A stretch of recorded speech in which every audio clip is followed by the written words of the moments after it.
Oh crap! Said it couldn't access the stream, so don't know what I did. Well, good morning. Welcome to another edition of Technical Issues. This is, this is Jeff alongside Shane, as always, here for another rousing edition of Kingdom of Honor, where we're going to discuss wrestling. And before I toss it over to you for anything, I kind of want to. I put this in my description, and I'm frustrated, and I don't know why I do it. But I follow different fan sites, and I don't know why, because clearly the fans have nothing positive to ever say about anything. The one that irked me this morning was an AEW one. I'll get to that in a second. But like, I'm a huge Call of Duty fan. Right now, Cold War and Zombies is my thing. And I follow the Call of Duty fan site on Facebook, and it's just every now and then you'll get somebody showing a clip of something cool that they did, but 90% of it is them bitching about the game. It's the same thing on the AEW fan site. I'm on that. I get a few posts a day from that and everything, but it's 90% of what's on there is them bitching about AEW and the product. And look, we talk about this every week. Yes, we have some opinions and we find some things negative. And I know Shane had said yesterday on his book review that he was going to be discussing something that he was upset about on Dynamite this week, and that's going to happen. But to have it everybody that ever posts on this site is basically posting about how stupid something is, or how this storyline sucks, or how this wrestler's overrated. And the one that got me today was for the last week after the Blood and Guts match. All they've done is complain about the fall that Chris Jericho took. 50-year-old Chris Jericho fell off the top of a cage. I don't care what he landed on. It still was going to hurt. Um, and he's and everybody complained, oh, it was a crash pad, oh, it was styrofoam, and all this stuff. And it's like, oh, come on, guys, just get over it. Well, it came out after this Wednesday's episode when Jericho showed up in that cast that he actually fractured his arm by falling off the cage, um, which it's a legitimate injury. But now people are still complaining about how horrible it looked. And they're complaining now about the fact that Jericho wasn't held off a TV longer to sell his injury. What does he need to do? He's wearing a fucking cast. Isn't that selling his injury? He can come on and be a mouthpiece wearing a cast. Bob Orton did it for 13 years. I really wish he wouldn't have because I love the part where, and this was gonna be part of my rant about the show, but I love the part of on AEW where it was just the three guys out there from the inner circle, having a promo. Yeah, Everything everything because everything everything went from when Jericho showed up sucked. So. see, well, you knew it was But going but to but because but it was but going but, to. but I mean, I agree with your overall point. I mean, Jericho should not. First of all, any wrestler should not be falling on anything worse than what Jericho fell onto because this is their careers, this is their livelihoods, and we do. I mean, these are characters on our television screen, but they're also real life people. This isn't like. I mean, if you watch like people in a movie, do you think they're actually getting like shot, or like they're actually like jumping through real glass, or like falling out of a real airplane? I mean, come on, people.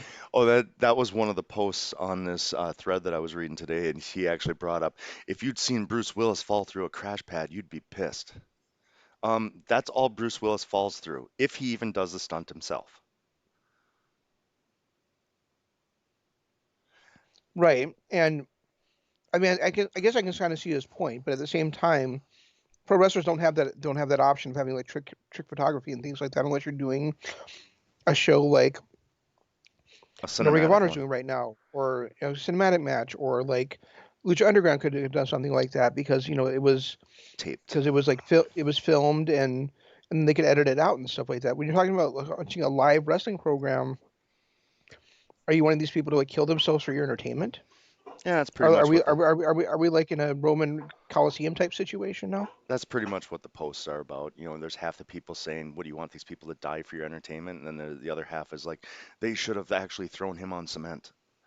It's just it just annoys me. It's like I understand the negativity, and when we do it, sometimes we get a little pissy and we get a little negative about the stuff too. But ultimately, when you listen to our show, you can tell we're truly fans of the product.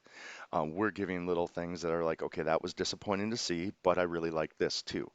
And it just seems like on these fan sites, there's none of that. It's just people complaining, complaining, complaining, complaining. It's like, why even bother watching the show then? And we have never once advocated for a pro wrestler to do something that's going to be harmful to their existence. Exactly. So I don't. These people are not actual wrestling fans that are complaining about that. They can't. I You know, just, they and if they are, they're just like lost in their own psychotic view of the world, where people can jump off onto concrete and not actually risk their lives, well, I mean, or it's not, careers. and it's not just that. I mean, that's the latest thing because that's really gone overboard over the last week, a week and a half. But even before that, people trashing Kenny Omega all the time about how he's a horrible promo, and he's not the best promo in the world. We all know that, but he is the best performer in the world, best in-ring performer. With of course Jay White and Will Ospreay really nipping at his heels to take over that crown, but I still believe Kenny Omega is the best in-ring performer in the world. But you never see a post praising him for his in-ring work. All you see are posts that are dogging him for his interview skills. He's supposed to be bad at his interviews right now. That's He's the not as point. bad. He's not as bad as he's portraying himself to be right now. He's, like you said, he's not great. He's never been great. He's never going to be great. But he's No, not as bad as he's portraying himself to be right now. That's part of his heel character right now. but didn't he also spend 7 years in Japan where they didn't really do interviews? Right. And when in Japan they do these promos, they don't do them the way the American style. They talk about, like, they're really talking about, for the most part, like, I'm going to try my best and I'm going to beat you. And it isn't this over the top rhetoric that pro wrestling in the United States has always been. Yeah, I mean it's It's not a, it's a screaming, different it's it's a not. different it's more sports based, Yeah, you it's know, more of all a, the way around. even Osprey in his promo after beating Shingo. Well, Jay White's promo was the perfect heel promo, but still gave the respect, but it was still perfect. With him laying on his back talking about how Tanahashi was done. I thought that was great.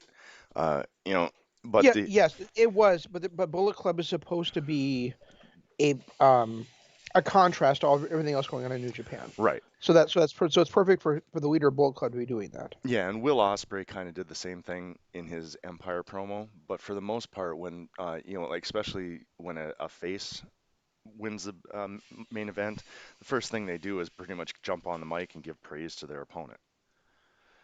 And that brings me to remember last week I was all upset about John Moxley's promo about how, they didn't show it. Maybe he disrespected him backstage, whatever. I don't know, but they didn't show it to us on screen. What they showed to us on screen was Nagata saying, "I accept." I accept your challenge. And then Moxley cut a 3-minute promo about how Nagata just badmouthed him and disrespected him and all this stuff. Well, that was the opening match this week on Nitro. And to make it even his promo look even worse was the antics before and after the match. Like before the match, yeah, you know, Nagata saluted him as he was coming to the ring. How's that disrespecting him? And then after the match, you saw what happened. There was clearly mutual respect and everything. It wasn't, and when it was the whole promo and the whole way that Moxley fired everybody up was to was saying it was all about disrespect, and then it was nothing but respect. That bugged me a little bit. The match itself was fascinating. I'm glad you finally pulled your pants back up.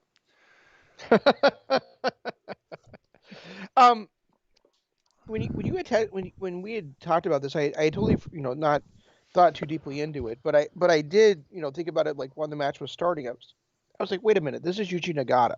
Right. He doesn't talk about people backstage. He doesn't talk about people in a bad light at all.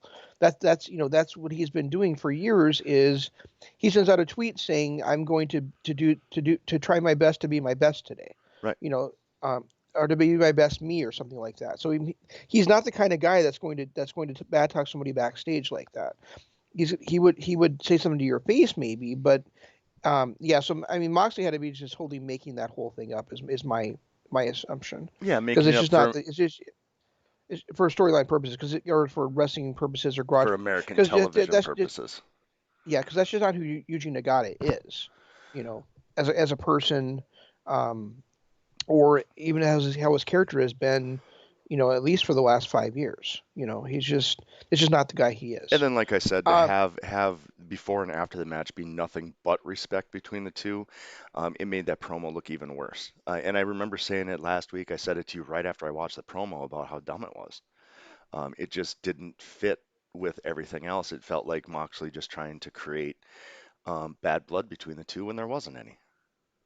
no, And there wasn't. And and that's an go ahead. American television thing too, because if that match had happened in Japan, to steal a line from my probably my favorite line from my favorite match of all time, Matt Stryker, when Ishii and Shibata were walking to the ring, and he goes, "Why is this match happening?" Because you know Yep. that's the way Japan is, and had this match happened in Japan, that would have been the reason. Because you got one of the greatest of all time against one of the best currently, um, in a slugfest over the heavyweight title. But because it was held in America, they had to Americanize it, so there had to be some bad blood and heat between the two. And I did enjoy the match between the two of them, and I enjoyed the stuff at the end with the bowing and stuff, Hmm. and touching heads, the respect thing you were talking about. But this show really got off to a bad start for me when Moxley came to the ring to the Throgs Wild thing. Well, and JR, is Um, that the Trogs?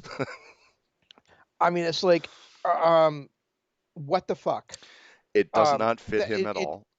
it does not fit his character whatsoever. Yes, I know he's wild at times, but that song does not fit him. The beat to the song does not fit him. The lyrics to the song does not fit Nope, him. He should not be coming out to that, and neither. And if it's supposed to be something that he and Kingston are sharing as a stable, it doesn't fit them either. nope. Um, it.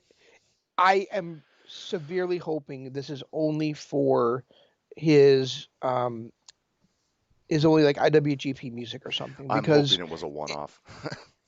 because if this is something where he's going to be coming to the ring to every time, I am. This is something that may just make me not watch Dynamite anymore, just Well, because it does not like it's like him. He's supposed to be like they basically have portrayed Moxley, and who can blame them, right, for being their biggest guy in the promotion, along with Jericho. One in 1A or whatever, however you want to see it, whatever order. Um, but those have been the two guys for them, right? And and for them to have him come out and be presenting him so badly like that, I just don't know that I can stomach it. yeah, I mean, I could have been okay with it if they'd used his NJPW music, for the title defense. But to not even use that, they just went with this wild thing by the Trogs, and it's like I don't know who's in charge of production, if they thought this was a good idea, if, like you said, it's the Kingston Moxley stable music. I just don't get it. I don't get it. It didn't fit. It was kind of embarrassing to listen to. It was. I mean, and it's like, what did they? Did they all of a sudden just decided they just bought some licensed music and they decided to go with this thing? I Right. mean, I don't hate the song. I hate Moxley. I hate it as it relates to John Moxley. Right. It's I I don't get it. I hated it. So Yeah, uh I'm right there with you too. and As soon as I go ahead. heard it hit, I cringed. As soon as I heard the song playing, I cringed. Yeah. And then It, it's it not fitting of any, it's not even fitting of AEW as a whole. Like I couldn't imagine any wrestler on that roster having a song like that. no, I no, it's no, it's not. I don't and just I mean the lyrics to the song I don't know who they would fit for anybody out there really. I mean maybe Miro when he was still with Lana. I don't know. Even then, I don't think it would have fit. And the only person, maybe Danhausen. Uh, Danhausen is about the only fuck one that that it house. would fit, that I think it would fit. That's probably the only guy in current wrestling that that song would fit. Yeah, I have no idea. Um But and that you know actually, this go ahead. no, I was just gonna segue, so go ahead. I was going to say, this was a very, very odd Dynamite for me to, and I actually captioned, on Others Pain, I captured this as Kingdom of Honor worst Dynamite ever because I think it really was. I don't. Um, I know you thought NXT was worse. It wasn't. I know you thought Dynamite was better than NXT. I can't agree. I thought that other than the Moxley um Moxley Ugata match, Nagata match. Every other match had problems, like Yeah, severe problems to them. I agree. And although I did like Britt Baker's promo, and I liked Cody's promo despite his fucking tattoo. And I enjoyed, like I said, the three guys. Santana, was it Ortiz and Ortiz, Hager, and Sammy. yeah, I couldn't remember if it was Ortiz or Santana, but yeah, Ortiz, Hagar, and Sammy. Their promo together, the three of them was outstanding, and Right. and even when Pinnacle was out there wasn't bad until Inner Circle showed up. And But started shooting um, champagne. yeah, that was what the fuck. I mean, Uh, I get it. We but saw, but but but we other saw it but other 20 years ago, and it was better done. yeah, but other than that, like that, a lot of stuff on this show just really felt to me like, did Tony Khan hand over the booking to Vince McMahon for this week for some reason? Or It was worse yet, just, Vince Russo. yeah, yeah. Um, and I Jacob, go ahead. it was funny because Jacob was watching that last night with me, that Inner Circle Pinnacle stuff, and he was mocking it because, yeah, when people got hit with champagne, they fell over. But when they were just getting hit with droplets as it was flying over the top of them, they were falling over like they were being punched in the face or shot with a shotgun, and it kind of made me laugh. I'm like, it's not even. They're not actors. They're wrestlers. MJF's promo was great. Sammy proved to me, like, we've always looked at him as this great heel, this just great heel. But I felt like this promo from Sammy is the best promo we've seen from Sammy since his Mr. Money's Worth promo that made you and I fall in love with him back at NWA 70. Um, yeah, probably. He showed me in this promo that if he carries that kind of fire going forward, he could be a John Moxley level babyface and be very, very good at it. Yeah, I don't disagree with that at all. Um, I um, I don't know. I mean, yeah, he was great. There's no question about that. And I thought Hager wasn't bad. I thought Ortiz wasn't bad. And this actually might have been the best Hager promo we've seen too, actually, Probably, yeah. um, from him. But when I look at the actual wrestling on this show, again, other than the opening match, I thought it pretty much sucked across the board. Yeah, the Miro Darby Allin match was what we expected, but wasn't good. Um, No, it was not what we expected because I did not expect every single fucking person involved in that match to do this absolute stupidest thing because that's what they were written to do. oh, You yeah, know, true. Rusev. I'm sorry, Miro acting against his own interest by just continuing to attack Darby before the bell, and I say acting against his own interest because any logical referee would have called the match and just said this match isn't happening tonight. He can't go. But remember, there was Um, a and stipulation in the contract where if he couldn't go, then he would forfeit the title to Miro. They brought that up. They um, brought that up last week after he had his tumble down the stairs. yes, if he couldn't make it to the match, but I would think if the guy's attacking him before the match, that wouldn't count. Yeah, well, you would Um, think that, but it was written in the contract that if he couldn't wrestle the match, he forfeited the title. So it looked to me like Miro was just trying to take advantage of that and beat him up so bad that he couldn't actually wrestle. Fair enough, but then the referee, it would have been the referee's job to tell Miro that he was disqualified and he was no and that that he's calling it a no contest and declaring Miro the loser because he wouldn't listen to his orders. That should have been within the referee's discretion. Holy, you were on Um, this logic train this and week.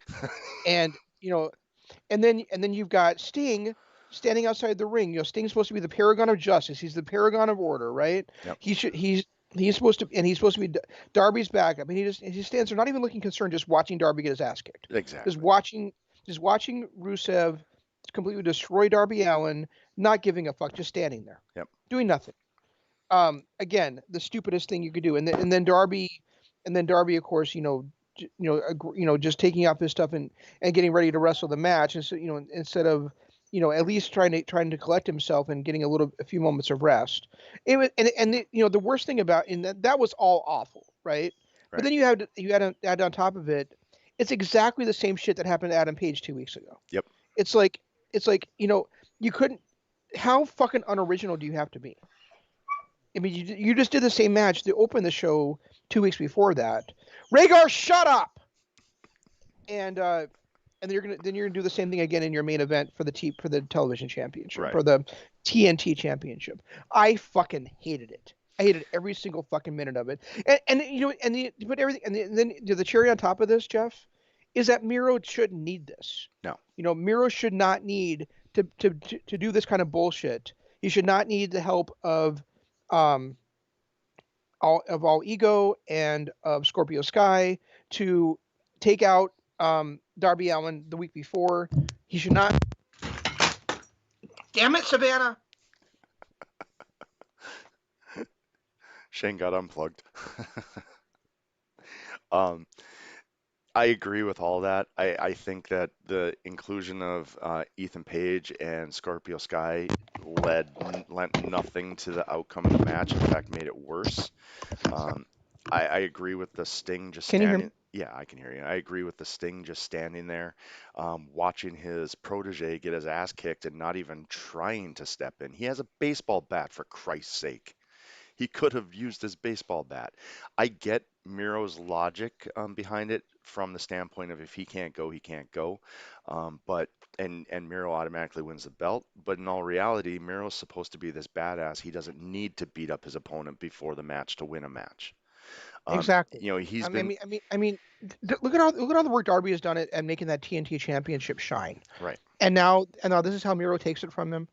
I mean, this should have been a nice crowning moment for Miro. Instead, he just looks like a complete dirtbag who needed all kinds of help to win the match. Yeah, he needed to jump him before the match and beat him up. He needed Ethan Page and Scorpio Sky to jump in and help him out. And it should not have been that way. It should have been. Miro has been pushed ever since his debut as this monster heel that is going to just come in and run through everybody, and he's got the ability to pull that off. To have him win the title the way that he did, I think really undermines everything that they've done with Miro up to this point. Yes, absolutely. And This is only the and this was only the and this was the third time that night that everybody involved acted against their own interest. yep, So yep, you're 100% correct. The other match that was kind of the standout match, and this is like the match itself, I thought was okay. Didn't think it was great. I kind of really liked the Matt Jackson callback to Shawn Michaels and Ric Flair from what was that WrestleMania was that 25. I you know what? Okay, I liked it, but I did not like that Jr. like did he was like he Jr.'s like, yeah, I'm sorry, I love you. He didn't even like see Acknowledge it. like he called the match. He called the match where it fucking happened, Right, and he didn't even seem to understand where it came from. right. I was like, what the fuck? I mean, and I loved the spot. I loved the callback and then the super kick and everything. My two negatives, one of them is a huge negative. Um, well, three, I guess, if it could, but it all kind of boils into the ending. But the fact that this was CD's last match, more than likely. I mean, he's older. He's got other interests, being a backstage guy. This whole thing was set up for his retirement, type of stuff, and he was out of the match for 50% of it. Um, it was all falling on Frankie, and that kind of bothered me. That was a bad bit of storytelling. Like, this is his final match. He should have been a little more scrappy. The other part that really, really, really, really, like, to no end bugged me is we just saw the end of one of the greatest tag teams in history, all the Right. way back to their Addiction days in TNA, and even before that. One of the greatest tag teams in wrestling history.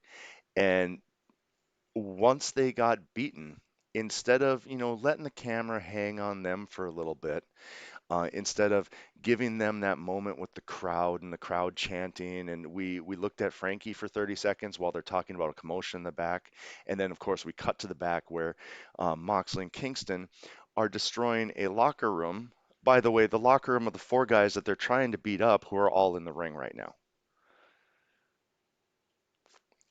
Yeah, exactly. That Yeah, whole segment, that whole ending just bugged me. It's like, Jesus, we just witnessed the end of an era.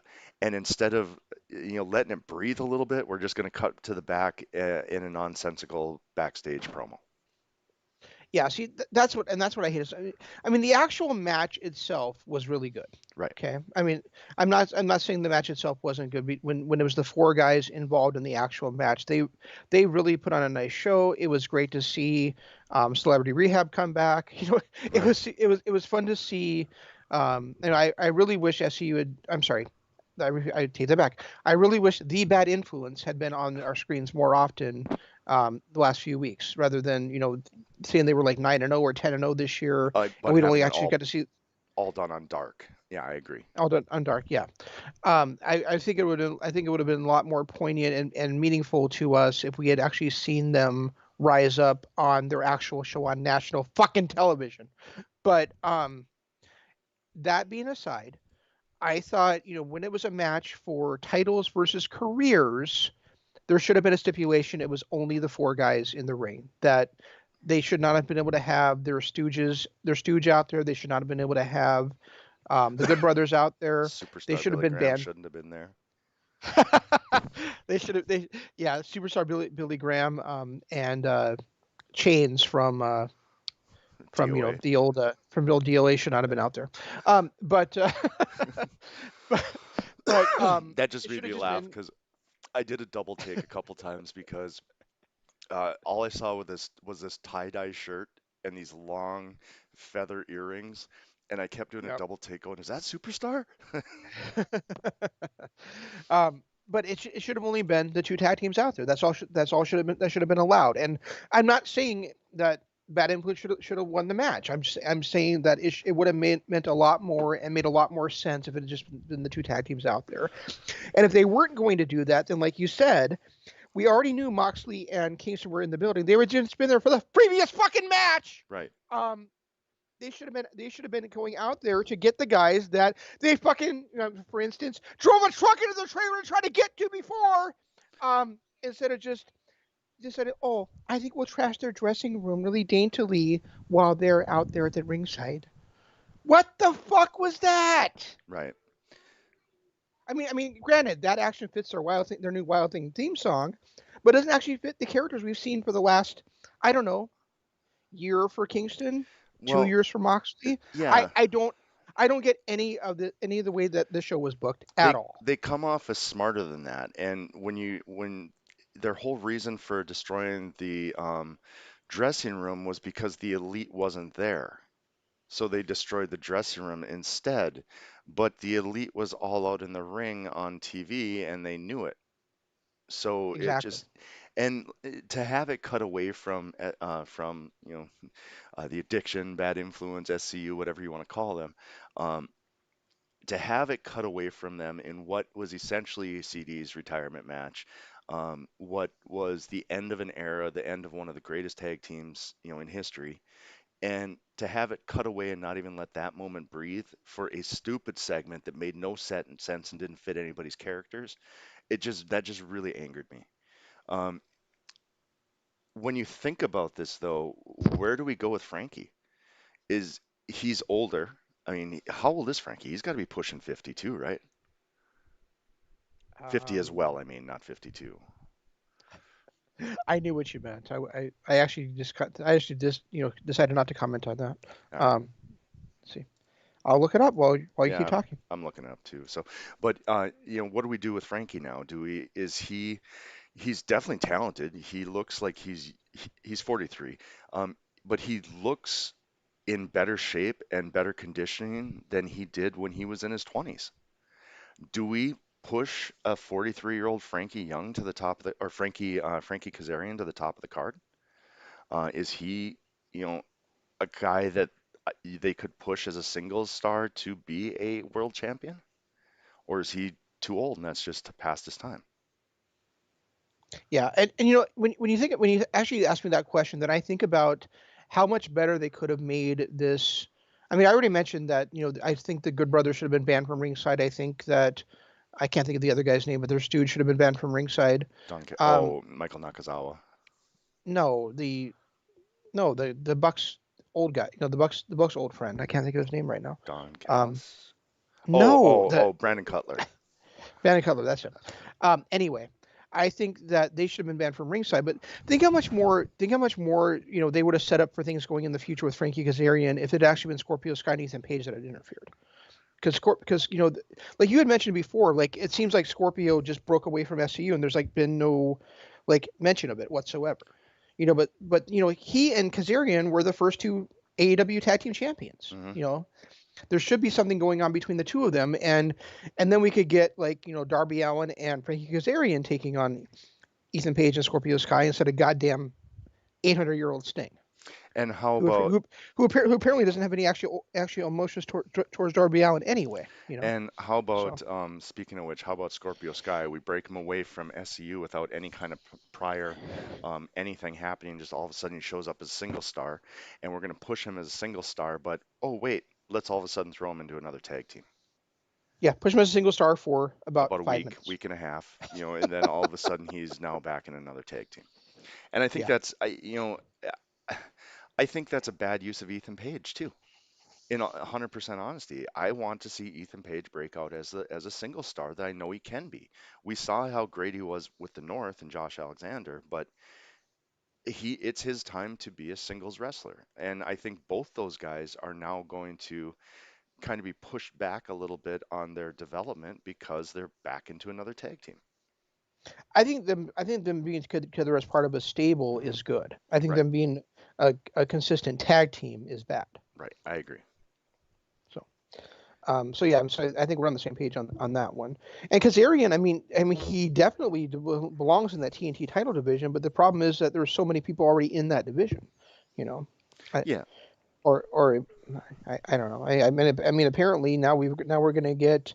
It certainly seems like they set up for it's going to be Miro versus Murder Hawk Monster for the TNT title next, right. right? Yeah, that's kind of where I'm going with that too.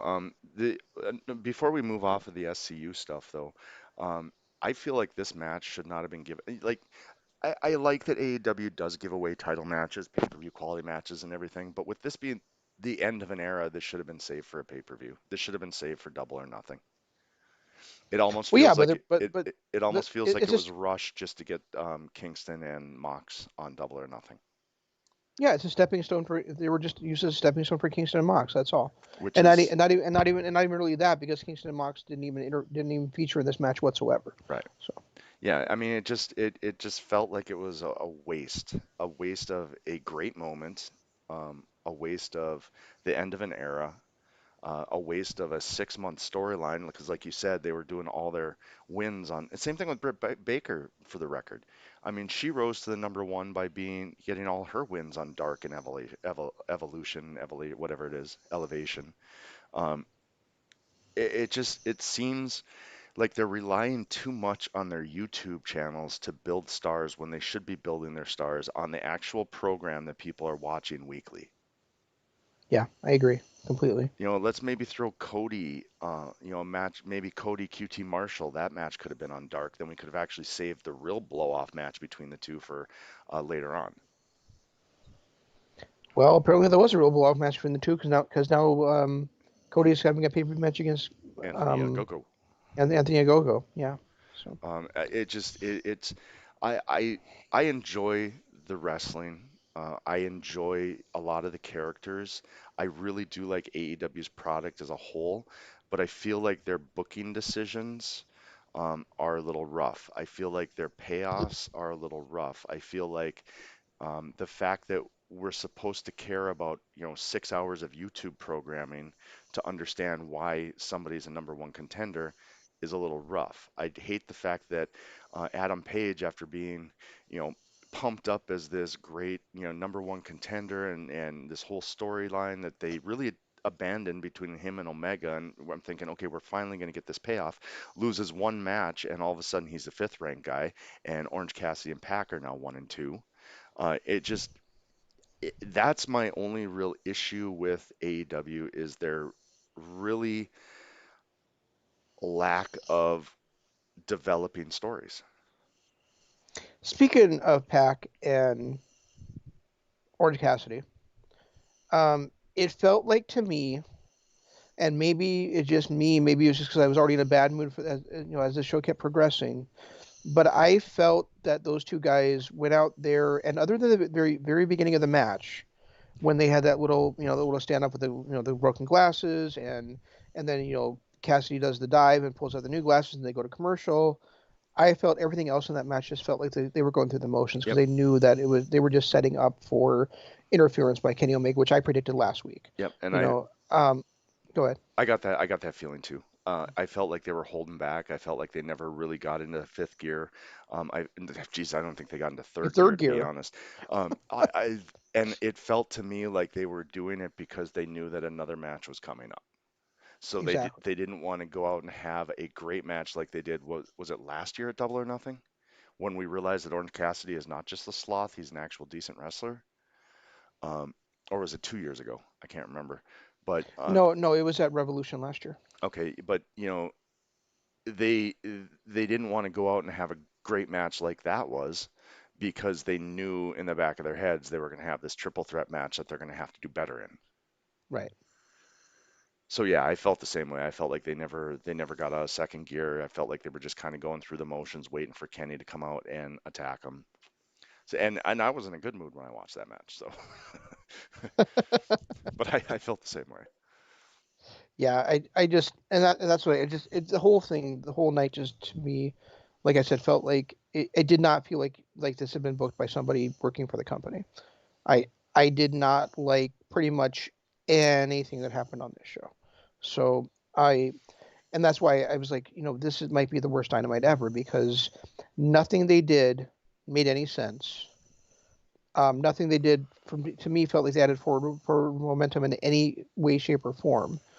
Um, I I think this is the first time they've ever had a multi-man match for the World Heavyweight Championship, and I'm not sure that inserting.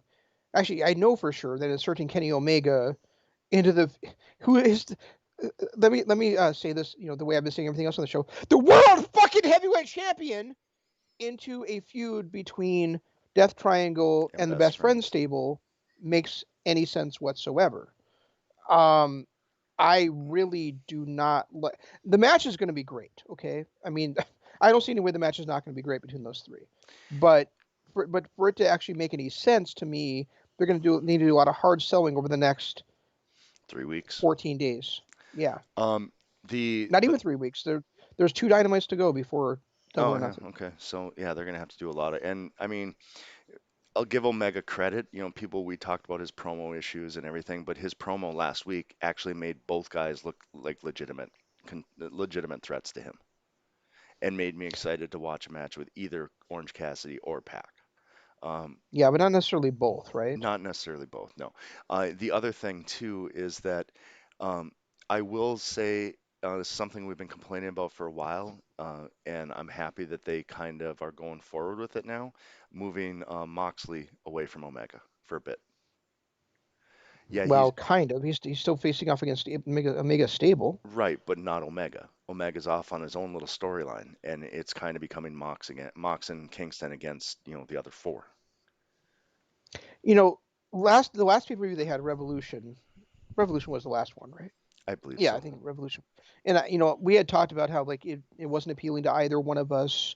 It was basically, as far as I was concerned, basically a one-match show, um, which was the main event, the Exploding Death match for the World Heavyweight Championship.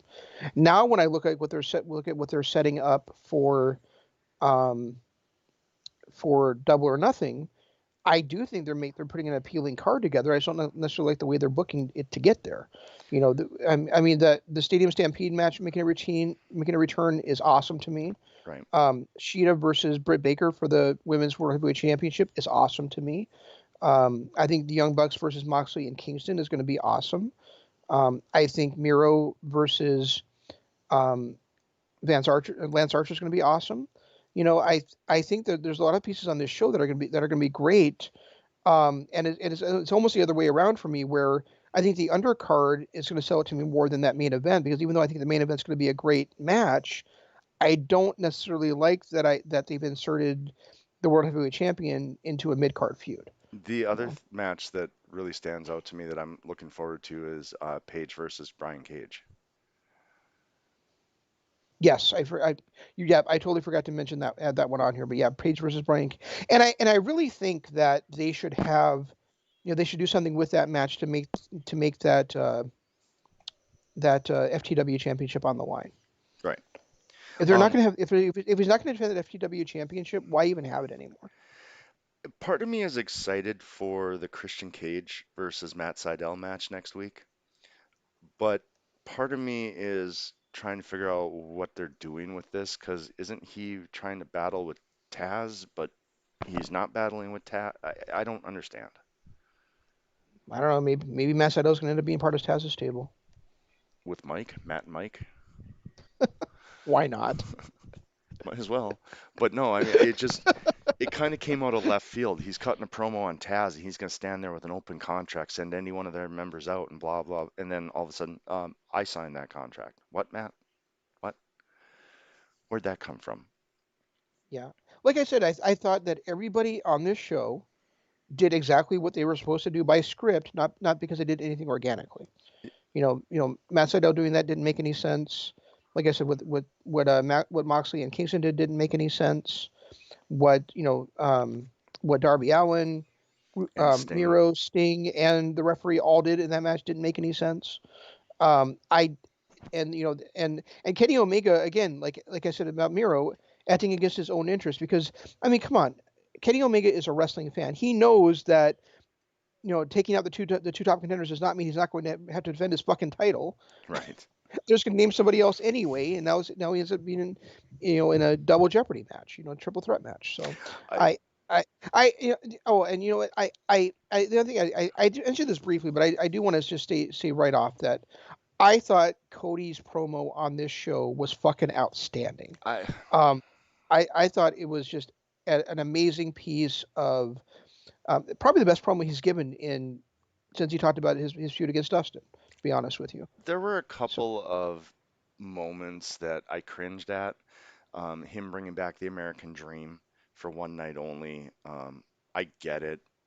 It's in you're going up against the British guy that covered you in the Union Jack, so you're going to come back and it's homage to his dad and everything. It kind of still made me cringe a little bit. It felt like a cheap pop more than anything else. And look, I have zero um, hate for anybody, if that makes sense. But him going on and on about his mixed baby was almost a cringe, you know, worthy cheap pop moment. I get okay. it. You're a Well, I mean, happy dad. I get it. I get it. Just be a happy dad. Don't bring color into it. I think is where it got me. It's be a happy dad. You're gonna have a beautiful baby. You didn't have to bring color into it. I suppose that's true, but at the same time, I mean, there's yeah. I guess maybe there isn't even a same time involved there. I get what you're coming from with that. It's Um, I get it. The I world's divided by stupid people. I get it. But to be honest, in this day, there's more people that don't let that kind of stuff divide us than there are people that do. Unfortunately, there's always the vocal minority, but I just want to be happy for you having a kid. I don't need the color to be brought into it. I just don't. I don't need are you, that. And are you sure? I don't think most people need that. No, I think you're absolutely right about that. We definitely don't. Um, yeah, that's a good point. Um, I guess I didn't really think about that when it was going on, but yeah, you're right. That really isn't was not a necessary thing to bring up. So, but at the same time, I mean, well, let's put this a different way. That's something that shouldn't have to be brought up. No, But exactly. I do think there are people out there that do not celebrate that and do not would not endorse that. And I do think that is part of kind of like the American, kind of part of the American experience is that we do have that, that multicultural people multicultural marriages now. So Well, it's just like I so said, it did kind of fit what he was talking about. like I said, it's a vocal minority. The squeaky wheel gets the grease, and it's usually the vocal minority. I just, I don't know. I don't. It just bothers me because to me, it's just a baby being born. And I'm happy for you and Brandy. Well, that's kind of how I felt about the whole like, oh, it's a girl thing. It's like, well, you only had two choices. You can't be that surprised by it. Right, exactly. Exactly. It's either going to be a boy, a girl, a zephyr, or an orangutan. I guess we'll figure out which. Yeah, that is true. But gosh, we kind of waxed poetic here about AEW. Uh, I, That's what we do, Jeff. We but wax poetic all the time. the other program that I watched this week was NXT. Um, Yep. and I I'm still having trouble buying Kyle O'Reilly as this character. Buying him as a face, yay. But as this character is bugging me. I'm not really sure that I liked. I mean, I did and I didn't like the Bobby Fish storyline. I like the fact that Bobby Fish came back, backing his friend and everything, but for them both to go, yeah, we're going our separate ways afterwards, it was kind of, I mean, I get it. They're not going to be a tag team. They're off doing their own things, but why did they have to vocalize that in the middle of the ring to signify that they're never going to help each other again? You know what I mean? Um, Yeah, now that you mentioned that, yeah, I do. Yeah, I mean, I would much prefer that they were not necessarily that not that there's going to be like a regular thing, but that they were at least agreeing to watch other's back or something like that. I think right. that would have made a lot more sense. I'm loving the So Cameron Grimes, Ted DiBiase stuff. Just loving it every week. I just want to see what happens next. was this the week? Was this the week where he tried to get into the club and he couldn't get in because of DiBiase? Nope, this was the mansion. He was buying the mansion. Okay, I must have missed that part of then. I Yeah, don't remember seeing that. that was Okay.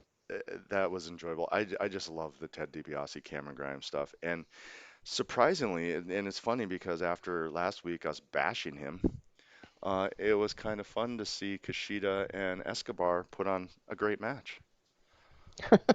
You were bashing who? Kushida last week? No, we're bashing Escobar being, the least exciting luchador in luchador history. Yeah, yes, we were. Yeah, I totally agree with that. I remember texting you. I was like, wait, was that match actually good? And it was. I mean, Yeah, it yeah, legitimately was. I enjoyed it. I thought it was a good match. yeah. I mean, you and I don't usually well, at least I don't shy away from, and I'm not going to speak for you on this, but I don't shy away from like things that are going in my personal life on this show. So, as Jeff knows, my dad had surgery on Tuesday, and he had to have his heart valve replaced, not his heart replaced, but his heart. He had a heart valve replacement surgery, and so on Wednesday when that show was going on, I was actually on the phone with him, and then I was on the phone with my uncle like right after that talking about that, and so as I was watching the match, I was kind of distracted just because I didn't have the commentary on, and I was still watching distracted. I'm like, wow, this looks like it's actually a really good match. So I had to ask Jeff the next morning. I was like, was it, was it just because I wasn't paying full attention, or was that actually a good match? He was like, no, I thought it was pretty good. Yeah, So yeah, it was surprising. I mean, you expect that out of Kushida, but after us just basically trashing Escobar last week, it was kind of nice to see him show up too. yeah, because I honestly have never seen Escobar wrestle a great match No, until that one. So right. yeah, and Kushida now has done it twice this year. He's wrestled matches that are probably now in my top 10 for the year. Yeah, So his one against Gargano is still one of my favorites of the year. absolutely, yeah, it's probably like number 3 or 4 right now for me. So yeah, I thought Yeah, so hats off to Escobar and Kushida because they put on a really strong. They put on the best match of the week for sure, and it's not gonna be the best match of the month because fucking Osprey versus Shingo happened this month. It's But not going to be the best match of the year because of Osprey. yeah, Are it we was still a strong match. are we now on 3 years running of Osprey being the best matches every year? Um, what was our match of the year last year? I don't It remember was if we. Osprey. He was our number one wrestler of the year, even though he missed half the season or half the year. The fact that he uh, because he had his match against B in that what I can't remember what it was, but the No Fans Monday or whatever. Yeah, He had that great match against Takahashi. He had that great match against Shingo. He was on fire every time we saw him, and even though he wasn't around for basically the second half of the year, it was hard for him to not be the best wrestler of the year. And then, of course, the year before, he was hands down. yeah. No, as far as wrestler of the year, yeah, I was thinking about the match of the year though, yeah, 2 years ago he had the match of the year against Shingo. This year he's almost certainly gonna have the match of the year against Shingo, and last year was the Bucks versus Omega and Paige that were the match That of the was the year. match of the year, yeah. But Yeah, as far as, but I mean, we're as we're far on as three performer years. of the year, yeah, Yeah, we're on 3 years running where Osprey's a top dog. I thought we had Kenny Omega as our wrestler of the year last year. It's possible because we had Kenny all year, but Yeah, he was front and center all the I time. know Yeah, Osprey was right up there, just because of what he did in the first half of the year. yeah. No, he was, but I think that being that the first half of the after not even the first half, Jeff, it was like the first 2 months, Oh, it's yeah. and Okay, yeah, and you're right. then like you said, like then that No Fans Monday thing, and then he also had and then his performance in the G1, of course, was added onto that as well. Hmm. But really, I mean, he was still um, he was definitely our top five for sure. Maybe probably even number two, but I think Omega won it. But yeah, I mean, he's always in the discussion now for that Wrestler of the Year spot. And now that he's the WGP Heavyweight Champion, he's had this match against Shingo. He had the match against Okada. He had the match against Shingo again for the actual champion, or they had a match against Shingo at the finals of the New Japan Cup. He had the match against Ibushi, and now he's got another match coming up against Okada whenever they're actually able to reschedule that match for. So yeah, I mean, yeah, he's definitely on a major roll right now, and his level of opponent is not going to go down. So until and unless he actually loses that championship, which I don't actually expect to happen until Wrestle Kingdom. Um, I think really we're looking at he probably is going to end up being the Wrestler of the Year again because he's going to have that high profile in all his matches, and he's always putting a spectacular performance every time. And he's going to have opponents that are going to be at or near his level And in all those matches. And you know what? They're still. I think we still have never seen the match they've been protecting for the last several years of Osprey being a heavyweight is we still have Naito versus him to look forward to for the first time ever. So yeah, we do. The thing I like about Osprey is he's been able to, like, I was worried in the first couple of matches. I felt it like he wrestled too much of a heavyweight title or a heavyweight style, but he's really figured it out where he's mixing that heavyweight style with his former junior style. Still doing his crazy flips and everything, and mixing in more of a heavyweight ground and pound style. I think can I he's doing a nitpick good job. can I nitpick one little thing about that? Sure. And I mean, he's Will Ospreay, so I really shouldn't be telling him what to do, but, right? But I'm a wrestling fan and a wrestling critic, so I'm just going to say that when he does that shooting star press onto the guy on the ropes, then he goes back on does another shooting star press to the inside. I wish he was doing the imploding 450 instead of doing the shooting star press twice in a row. I don't know. I kind of like his version of the phenomenal forearm. Well, yeah, I do too. But I meant when since he already does that, um, the shooting star press and he gets the guy on the ground. instead of doing another shooting star press to follow it right up with, Right, I would do rather something else. that he do either a 450 or an imploding 450 in that Right. spot. Yeah, You I know? mean that makes sense. I can see that. And he's like one of the only like couple of guys I've ever seen to do the imploding 450. So that's why I'd really like him to follow up with that. Yeah, that would You be. know? Yeah, I see where you're coming from there. Okay, that's all I'm saying. But Like I said, like we already talked about though, he's pretty much the best wrestler in the world. So for me to like say, you know, he should be doing this as opposed to that is kind of it's, I like the fact that Kevin Kelly is refusing to call the phenomenal forearm the Pip Pip Cheerio anymore too. yeah, and he doesn't call the cheeky nanos kick anymore either. So, Because Will's such a dick. Is that it? yeah, basically because he's not the fun guy he used to be, so he's not going to give him fun names for his moves anymore. Right. So it's pretty funny. Yeah, and that that clearly. How long was AJ doing the phenomenal forearm? Was that all the way back in '05? I want to say he had. Yeah, he was definitely doing it in 05. I can't remember if he was doing it in 03, or 04 or not. So that is. But I he's mean, definitely doing it in 05. it's just it has clearly a move that Will has been borrowing. Yeah, I don't think he does it quite as well as AJ either. But you know,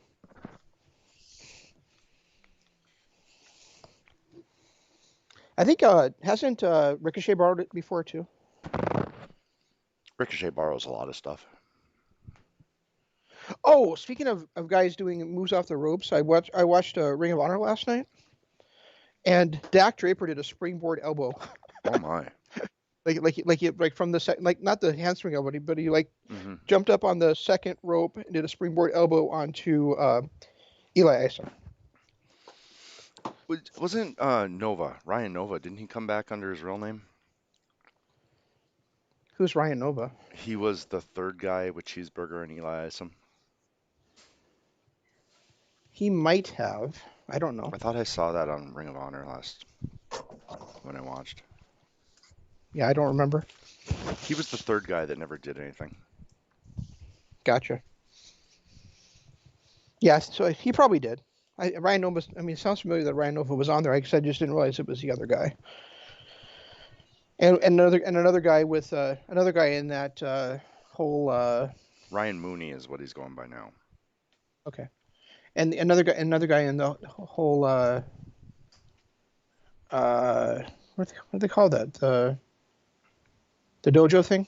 Yeah. He turned on his dojo brothers and is now joined with Beer City Bruiser. So. Oh, that happened. Yeah, but didn't Brian Malonis come back and because he was a jerk, or he was trying to show off for Beer City Bruiser and he cost him the match, and then Malonis came out and their bouncers are back together. Maybe I don't know. I saw this. I'm like 2 weeks behind on it. So. Brian Johnson is a legitimate star. His interviewing, everything about him, I just absolutely love him. Yeah, he's a great promo, and he's got a great old school style to him. I really do enjoy him quite a bit. And a great gimmick. Yeah. You know, a great gimmick with him being the Mecca and all this stuff. I like everything about him. Yeah, Mecca versus everyone, right? Yep. Or Mecca versus everybody. Yeah. Right. Yeah. So. Yeah. But I got nothing. They've got a great stable of young hands coming up. You know, and they always need it because they always lose people. But you know, they really do have, like with Tony Deppen and Brody King and Chris Dickinson now and Dak Draper and Brian Johnson,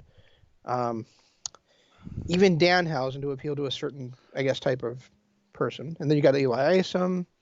You know, they do really have a nice stable of young guys coming up that are going to be the future of that promotion. It took a couple years after that mass exodus to AEW, but yeah, they've definitely turned the corner and have some really good characters. I just hope that they can hold on to them like they did when the Elite was there, a little bit longer than they've been able to hold on to people.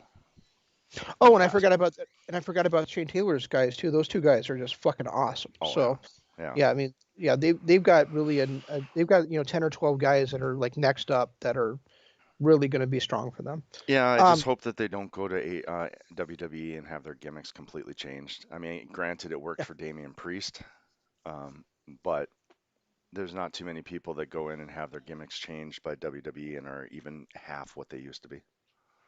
right. I'm talking about for Ring of Honor. It's I mean if they were able to keep these guys, I'm talking Oh about, yeah, and really I mean Ring of Honor is like the one promotion that really I think the pandemic helped. You know, I mean they weren't getting the live gates, but they're also owned by a multi-billion-dollar company, so they didn't really necessarily need to have that.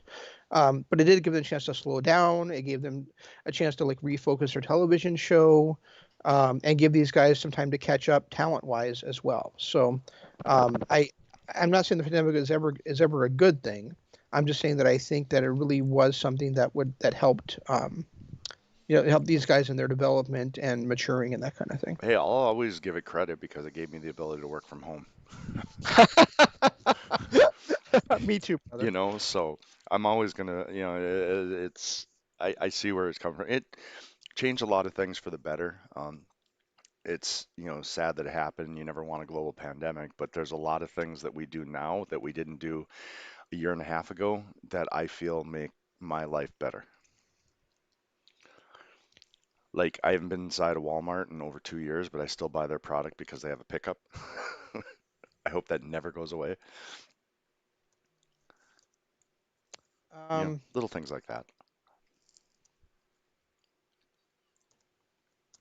So, I'm sorry. I'm just looking at the comments we've got on the LP page right now. oh, we have comments? Anything good?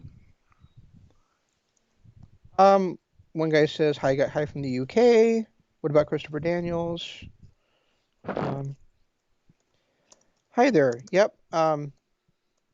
Yeah. What about Christopher Daniels, Jeff? Because like you said, that this might be the last time we ever get a chance to see him. So Well, he did tweet that that might be all after his match on Wednesday. Um, I feel like was his curtain call, and I think that they kind of said it as much with the Matt Jackson spot, um, where he parodied Shawn Michaels and the Ric Flair match. Um, I think he's done. I think he's finally had enough of in-ring performing, and he's going to move backstage and be great at what he does back there. yeah, absolutely. I meant like what about I think what the comment was what about Christopher Daniels? Like what about like his career kind of thing? Oh, his You know, career?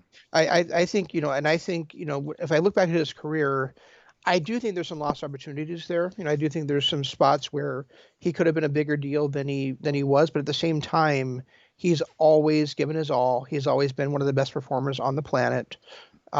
He's had some just phenomenal moments in especially in TNA and in Ring of Honor, where and I think that there was a time where like every Thursday night either he himself or he and Daniels together were the best part of watching Impact. With their Throwback Thursday stuff and They're just br- everything the Bad Influence did, his performance as X Division champion, his two outstanding, um, not only his two outstanding Iron Man matches against AJ, but the two triple threats they were involved with, including Samoa Joe as well. Or was it three? Was it three triple threats they were in? I think it was only two. Was it two? Okay, one for the X title and one for the world title. I believe so, yeah. Okay, But I okay. mean, when you look back at his career, yeah, I mean that Fallen Angel gimmick, his entire run in TNA was amazing. His feuds with AJ, his on again, off again friendship feuds with AJ. Um, once he uh, once he finally teamed up with Frankie for after the whole Fortune thing had its run. Then he teamed up with Frank. Frankie left Fortune, teamed up with Christopher Daniels to form Bad Influence, and that was just gold every single week. hmm Um, Absolutely. and then to take that over to Ring of Honor as the Addiction, and then forming SCU, he's had some phenomenal runs. He is a Hall of Famer. He is a guy who should be elected into any Hall of Fame, wrestling Hall of Fame that you could think of, even though the WWE one's a joke with William Shatner in it this year. I still feel like he's one of the best to ever perform. I can't think of a bad Christopher Daniels match. No, I can't either. And he was in the first world title match in the history of Ring of Honor. He had that great run as a world champion in Ring of Honor. He had that great like kind of storyline where his thing about hanging up his boots, and then he was able to overcome Adam Cole to win the championship. It was he and that really was like a nice like kind of a career accomplishment for him, right? Like a career, what do they call it? Like a lifetime achievement award, right? Becoming the Ring of Honor World Champion. But he was still a good champion there, and I really enjoyed his storyline. I mean, whether it was the addiction or it was, or, I'm sorry, whether it was the bad influence and later became the addiction, I really enjoyed his time with with Frankie Kazarian. And as great as he was as a singles performer, I think I really enjoyed the way those two played off each other more than anything else that he did in his career. One of my Um, favorite storylines that those two did was Frankie's, fake joining of the Bullet Club, yep, absolutely. to help Daniels win the title. That's one of my favorite storylines those two ever put together. Yeah, it was awesome. It really was. It was awesome. Yeah. And So their run when they first started as SCU, and they had that working for a contract clause after being just total dicks to everything. Then I can't remember who it was, whoever the president or whatever of Ring of Honor is, basically told them they had to work for their contracts. yeah, That was just a fun. That was a fun year where they were the best thing on TV. yeah, they were. I mean, and they often were when they were together. When those two guys were together, they often were the best thing on wrestling television programs. So, um, I remember how sad I was that they when they left TNA. Right. But and I just and it cracked me up every single time that they were called bad influence, but they say the bad influence, and the best in the business, and the world tag team champions of the world. You know Right. that that was always they they to me entertained the shit out of me at times when nothing else on the product they were on was doing as much. Well, So geez, at that time there was really nothing else in wrestling that was entertaining other than Japan. yeah, that's very true. Yeah. I mean, You know, there was a run there when they were bad influence in TNA where they were the best thing in wrestling, not just TNA. yeah. I mean, when LOP Radio first started, um, Shane and Ms. Fan, not me, the other Shane, did a show called Impact the Revolution, and they were talking about that time frame where Bad Influence was there and Aces and Eights were there, who I know you hate, but still they were there, and that stuff was going on, and AJ was there, and it was just fun to be kind of along for that ride when that revolution was really happening, and they were the best thing on television. Like I would watch the show, I would listen to Shane and Ms. Fan talk about it, and it was like you said, the best part of wrestling, at least in the United States at that time. So yeah, so and Christopher Daniels and Frankie Kazarian were a big part of that. So I'm gonna miss those two together, and I'm gonna miss Christopher Daniels in the ring for sure. Yeah, it's sad when you finally get to that retirement, and not everybody's going to be coming back like Christian is and Edge is, um, but you get to a certain point with people that you love forever that all of a sudden have to hang it up. Yeah, I don't know if I ever told you this, Jeff, but I I just actually hope he once doesn't wrote Matt Hardy us. I actually once wrote a series of columns for my Northern Star column called "The Passion of the Christ" or "The Passion for the Chris."